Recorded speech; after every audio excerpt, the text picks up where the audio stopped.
routers. And I would say encourage everyone you know to do that. Yeah. Because how your family and friends maintain their routers actually does affect us, whether you're a bank or a hospital or a school or whatever. Our whole ecosystem is interconnected. Wow.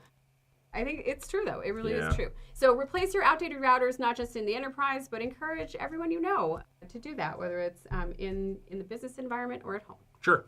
The other thing you need to do is restrict how you administer those routers. So if you have remote administration enabled that is just on the public internet, like that is a target. Lock it down. No, lock it down. Put it behind a VLAN, put it behind some kind of proxy.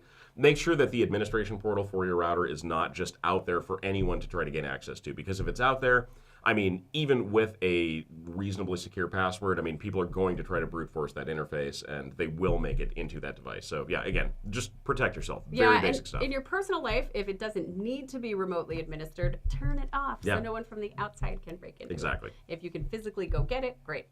Thank you so much, everyone.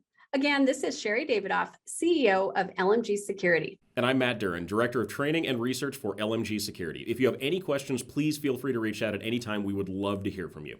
You can reach us at info@lmgsecurity.com, find us on LinkedIn, or follow us on Twitter. Thanks again for joining, and we'll see you next time.